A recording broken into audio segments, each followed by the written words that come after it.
Good morning, good morning, good morning. How y'all feeling? Welcome back to Morning Coffee with Therealdwightthomas, where we get real. We got a few things. Okay, you see the curls? Y'all see the curls? Um, we got a few things to cover today. I'm gonna keep the thing as brief as possible, but y'all know me. I start off saying it's gonna be brief and then it gets hectic.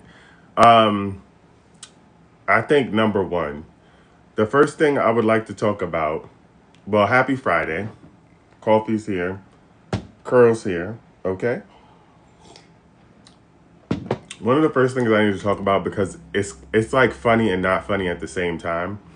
Please tell me y'all saw that lady who I got all my sorry y'all, this is the ghetto. Got all my stuff in the background. Um so good morning, happy Friday. So the first thing I want to talk about is the lady who pretended to be an ICE agent and basically kidnapped her ex's wife. The lady who pretended to be an ICE agent and kidnapped her ex's wife. Please let me read the article to y'all because this is crazy. Hi, my love. This is crazy. All right, so I'm gonna read it to y'all so y'all can hear what I'm talking about because I thought it was nuts. So I'm gonna read the article. A Florida woman is in police custody after a scheme to kidnap her ex-boyfriend's wife. LaTrance Battle is facing multiple charges after pretending to be an ICE agent, Immigration Customs Enforcement, to pull off the whole thing. Authorities busted the 52-year-old after the woman had allegedly kidnapped and escaped. The woman involved told the police that Battle showed up at her workplace on April 10th and revealed herself to be an ICE agent. Battle allegedly wore a black shirt with the agency's abbreviation on the front and carried a handheld radio. Additionally, Battle even presented the victim with an alleged business card from the sheriff's office to attempt the arrest. The woman was quick to believe that Battle because, according to Miami Herald, she's reportedly in the process of becoming a legal U.S. citizen. So she complied when Battle ordered her to get in the car.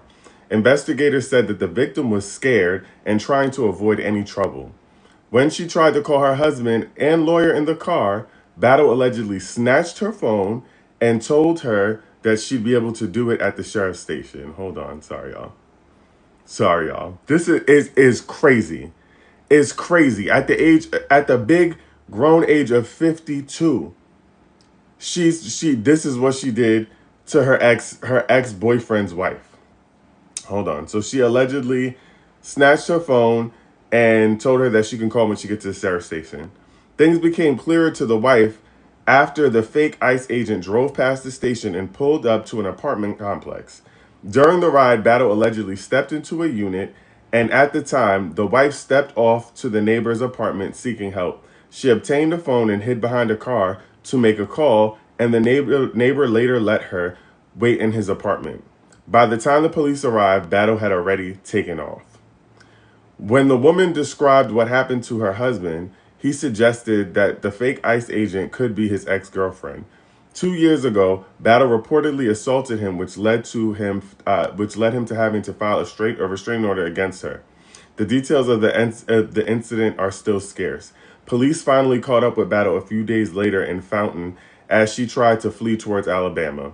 Officers arrested her and she faces kidnapping and commission of a felony, robbery by sudden snatching, impersonating a LEO in the commission of a felony, and felony violation of probation.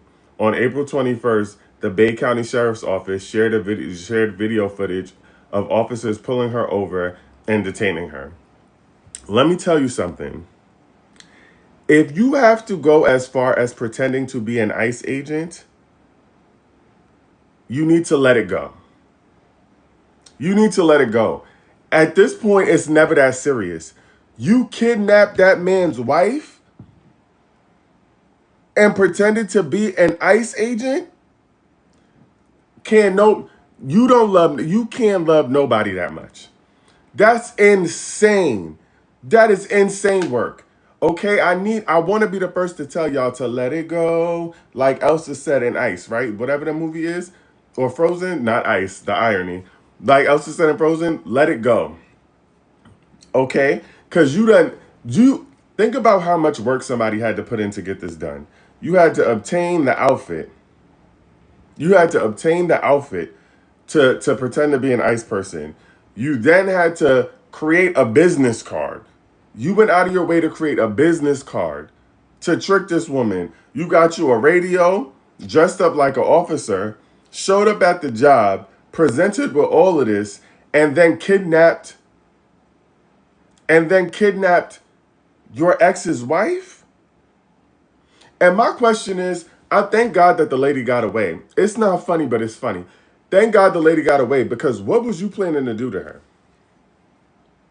What was you going to do to this lady?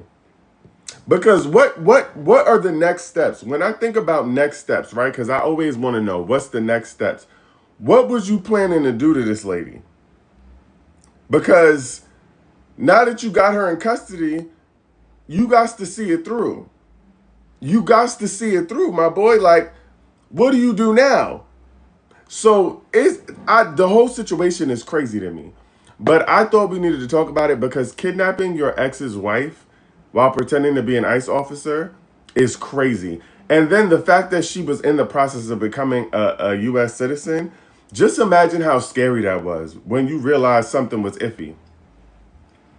The minute you realize, even if I didn't realize something's iffy, the encounter of ICE in and of itself sounds terrifying to me.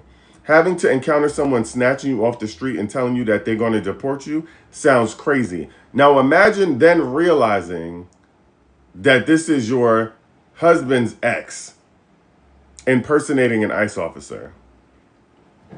Diabolical. Diabolical. Terrifying and nuts. Give it up. Also, I will say, and to bring it back to a more serious note, I truly feel like this administration is creating an environment for things like this to happen.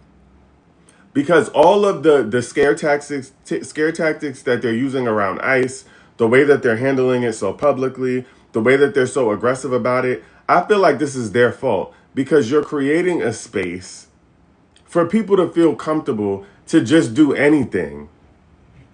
To just do anything. Like, I truly believe, and I know people are going to be like, that don't have nothing to do with the administration. But y'all have to remember that the culture of our country, and any business starts at the top. The person who is the leader sets the tone. So if you set a tone of chaos and people feeling unsettled and people doing whatever, people are going to do whatever. And by the way, she's not the first person to ever be seen. There was a man that did an interview wearing a fake ICE shirt. And he said it was fun to just go to certain places and scare people. Like, these are the type of people that you're bringing out.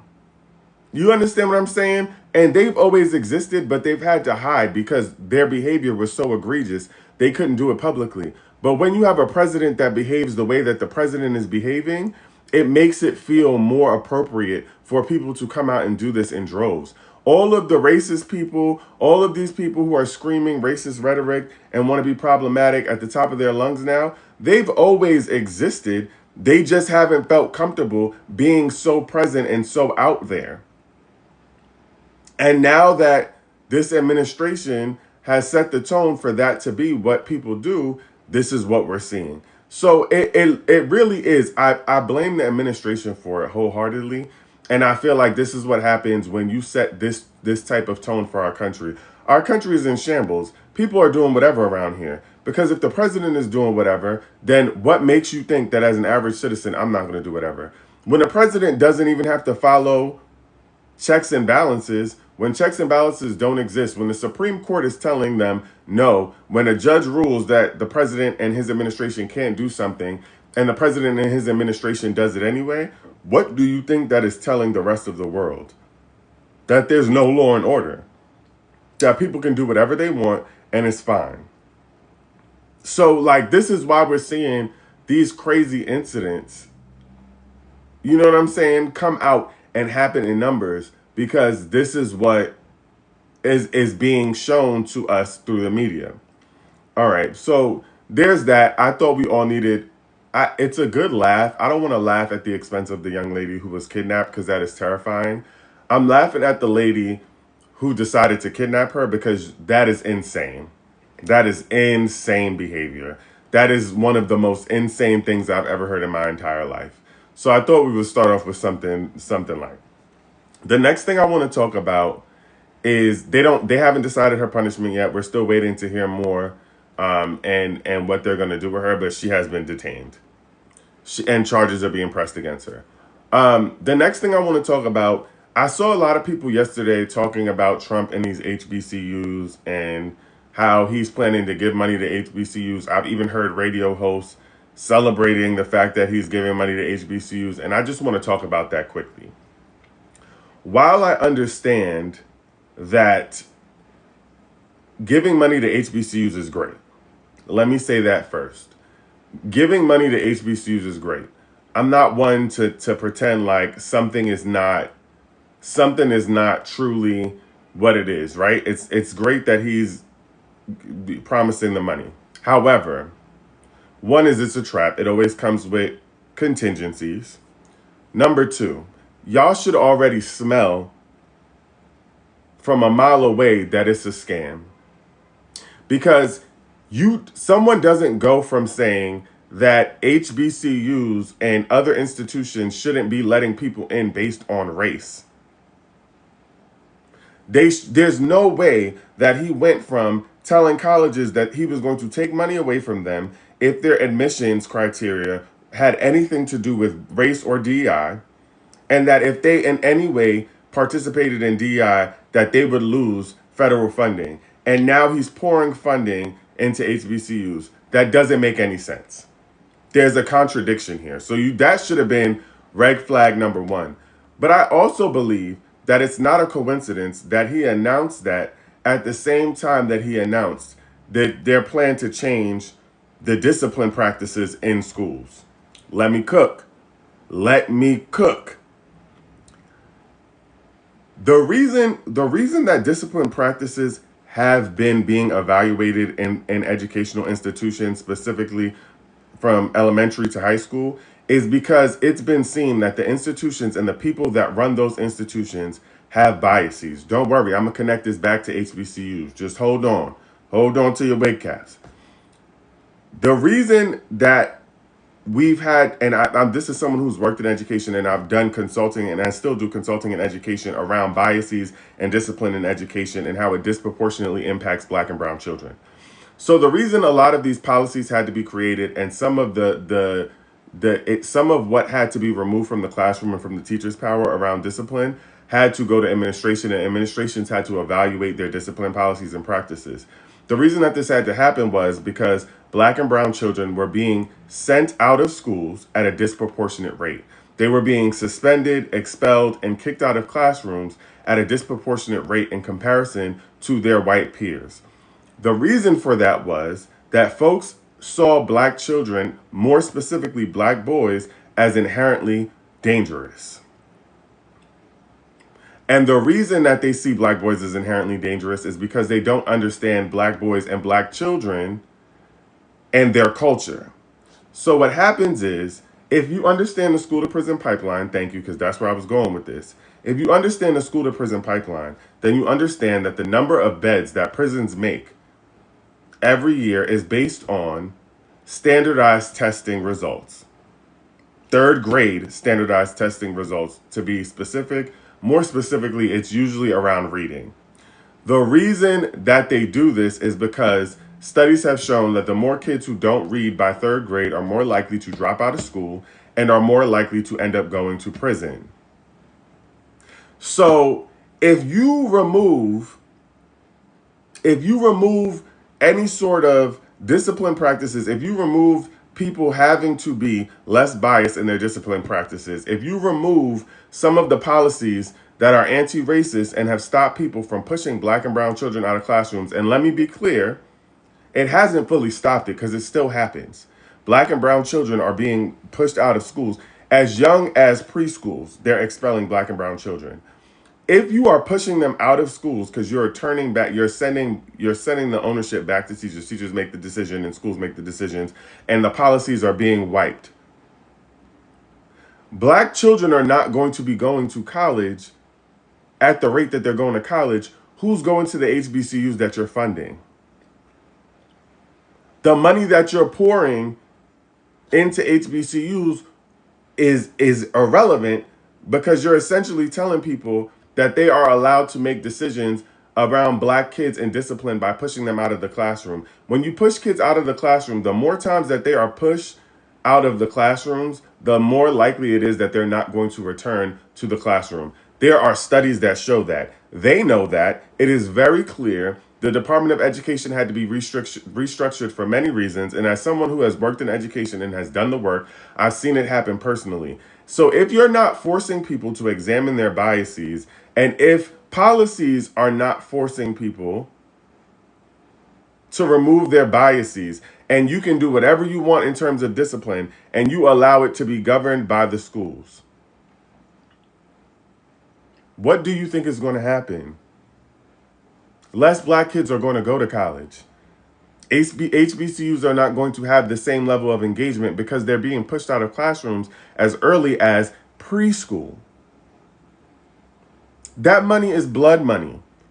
And I truly believe that a large part of why the decision to announce the funding of HBCUs was in a way to mask what they said about discipline.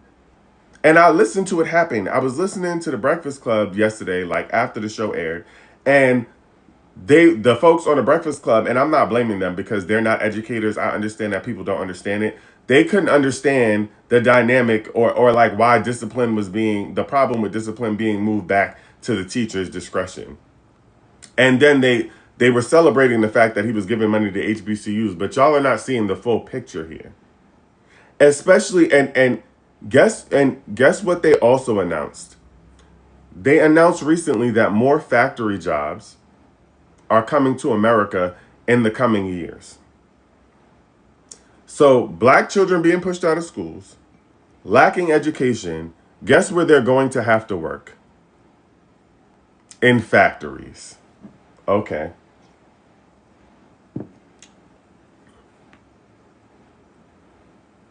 They're going to have to work in factories.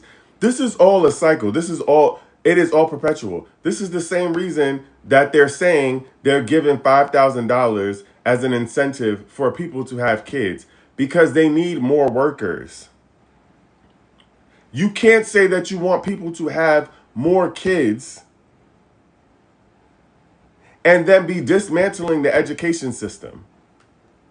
There's a direct contradiction. You want people you want people to have kids to send them to schools that you are not making more effective, which means that they're going to have no choice but to work in factories. Guess who owns those factories? The rich white American folks. Tesla. Why do you think Donald Trump is working so hard to bring factory work back to America? This is the problem with tariffs. He wants more of the stuff to be made in America because he wants the money to be funneling back into these rich billionaires companies, i.e. him and Elon. And if you think that those other rich companies are not sending Donald Trump and his administration a kickback, if you think that he don't got side deals going on with them and they promising him money for me, and after a while, the goal is to make labor cheaper in America for folks who work in America. They want more to be created in America because they want labor, and they want labor to be cheaper here the same way that it is overseas. Because a lot of people are buying products from overseas, which means that the American-based factories or the American companies are not making as much money because the labor is cheaper. So a lot of people are outsourcing to other countries. And so they want to bring it here, but they also want to make labor cheap. One of the best ways to do that is to remove people from education. If education is not accessible and people don't have degrees, they have to work for less than minimum wage. When people don't complete school, when at this point, a bachelor's degree is a high school diploma. That's the way they treating it. So if you're making it more difficult for people to participate in school, that means you have to pay them less money. It means you have to pay less money. So the goal is make people have more kids. This is why they're getting rid of abortion rights. This is why they don't want people to have a say in whether or not they can get abortion. They want to force more people, specifically poor people, because let's be clear, a lot of these abortion issues and abortion rights specifically pertain to poor people. They don't want poor people to have access to things like abortions because they want poor people who already have a hard time accessing education to continue to have schools, to continue to not be able to send their kids to school. And if they're not able to access education, it's cyclical, right? How do I help my child become successful in education if I'm not able to get an education? If you're making it harder to access, I can't help my child. That leaves people in marginalized groups and low income communities left out there to have to take whatever jobs they can get, and their kids will have to, and their kids' kids. This is about creating white generational wealth. It is about keeping the rich richer and the poor poor. This is what they mean when they say they want to make America great again. So while everybody is like through the roof about this HBCU thing, I need us to understand that a part of this is a scam. The whole thing is a cycle and a plan. And as black folks, we need to not be clapping at any handout that we get and be ready to, you know what I'm saying? And be ready to jump at anything that's given to us. Because that's what they expect. They expected for this to go down this way. They expected for people to be so focused because, to be honest, the HBCU thing, not only what is it to mass, it's like you cause confusion. People are so busy trying to figure out why you're giving money to HBCUs that they're not sitting down and looking at the fact that you're trying to change discipline policies to impact black and brown children. Because if you read through what they said about how they're trying to change discipline policies, they essentially said that it goes against Title IX and the Civil Rights Act. Why are y'all talking to us about the Civil Rights Act when y'all dismantled it? But now they're trying to use it. They're trying to flip what these things are for and tell us that white children are being targeted because of these policies and practices, when the reality is, even with the change in policy and practices, black and brown children are still being pushed out of schools at a higher disproportionate rate. Okay. Let me clock it. And to for us to overlook it, would be a disservice. For us to think about for us to celebrate in any way that he's trying to get money to HBCUs, every dollar ain't worth a dollar. You understand what I'm saying? All money ain't good money. And his hope, he's not trying to keep HBCUs alive and at the same time tell us that he believes that there's segregation happening. Okay.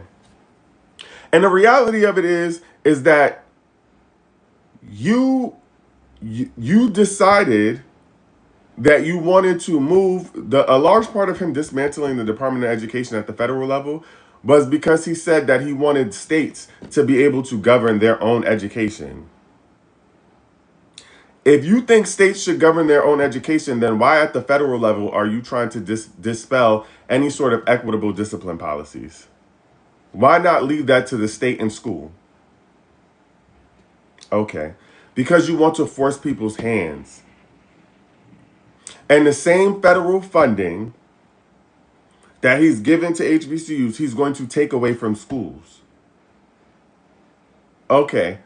The same federal funding, because be clear, he's threatening for schools who don't follow his whatever his administration signs off on decides. He's threatening to take funding away from them. Guess who's going to be targeted in that? A lot of the federal funding from the Department of Education goes towards special education services. Guess who's overly represented in special education services? Black children. So instead of having to provide services, which by the way, a lot of black children are misdiagnosed, and a lot of white children also need special education services, but they don't get classified because teachers feel like they can handle them. But what's going to happen is a lot of the supports that children who are in special education or receiving special education services, a lot of those resources are going to be ripped from them because the schools are not getting the same federal funding. And they're, instead of it being a learning disability or a child having a hard time learning, what they're going to do is say that the child is misbehaving. They're going to deem it as a behavioral issue. And what they do when they deem it as a behavioral issue, push the child out of the school. It's a cycle. It's a cycle. It's all a cycle. That means that people who have disabilities are also going to be disproportionately impacted. I want y'all to understand that. People who have disabilities, and some people don't even have disabilities, they just have a different learning style and they're classified as disabilities because teachers don't know how to handle them. So some of these students don't have disabilities. They just learn differently. They learn better through auditory learning. They learn better through visual learning. They learn better through interactive learning. It's not, they don't, a lot of them are not struggling with disabilities. But what happens is that the schools decide that they're aggressive because they can't keep the kid in the classroom because they don't know how to teach the child. And instead of figuring out how to teach the child, they classify them as having a learning disability because they write them up nonstop. And now they're a part of this group that is receiving services. And the service, to be clear, this service is a blanket fix. The service is in exchange for someone having to learn how to teach that child. And so this is why I always say to parents, yes, you should take, if they're offering special education services that could benefit your child, I say do it. But I also say be mindful and get clear on what they're offering because they will classify your child as oppositional with oppositional defiance disorder, and your child is not oppositional or defiant and doesn't have a disorder. Your child is simply having a hard time learning in a classroom that does not cater to him or her. I tell parents this all the time. Black children are more likely to get an ODD diagnosis than any other race of children. And so what happens is they push the child out of schools, school to prison pipeline. So HBCUs receiving that money doesn't matter because the long term of it all is that the money is not going to benefit us because our kids are not going to be going to school. They're trying to send them to jail. And you know what else is great about jails and prisons? Cheap labor. The school to prison pipeline provides a way for them to do cheap to free labor for these large companies that they own. So if people are not getting an education, and we know that that's going to lead to them going to jail and prison eventually because they have to find a way to survive, that money is going back into the pockets of rich folks. And that's why they want production of more goods to happen in America. This is the push for tariffs because they want it to come back to America and they're trying to find a way. It's all full circle. They're trying to find a way to make it affordable for those people who are rich. So that way, they're saving money. And guess what else they're going to do? Continue to give them tax cuts. They're going to continue to give them tax cuts to save them more money on top of them already being rich. And you think a lot of these companies are not you think a lot of these companies are not giving a kickback to Donald Trump and Elon Musk? You think they not getting paid handsomely right now? Please be so serious. They getting paid handsomely right now. You think that dollar ain't going back into their pockets? Them pharmaceutical companies that they trying to impose tariffs on next, that was always a part of the plan. This is why they hated Obamacare. This is why they don't want to promote universal health care. It's all a ploy. It's my podcast. By the way, shameless plug, if you have not done so already, make sure you click the link in my bio and subscribe to my YouTube channel and my Spotify channel, specifically YouTube, because this all of my morning coffees are going to be posted on there. So if you miss it, you're still able to engage. But yeah, it's all cyclical. This is all a way for them to continue to oppress certain groups of people and for them to get free and cheap labor. And I just want us as black people to pay attention. I just want us as black people to pay attention. I just want us as black people to pay attention. Don't let it go over your head, because that's what they're trying to do. They're trying to put it over your head. And now he's selling Trump 2028 hats. Imagine how arrogant you have to be to decide to be only this early in your term and decide that you're going to sell Trump 2028 hats for that election. Okay. I just want y'all to peep game. I want y'all to pay attention to what's happening, because it will absolutely go over your head and you will absolutely be scammed and confused about the whole thing, and then turn around and be like, "Oh, this is weird. Why is he?"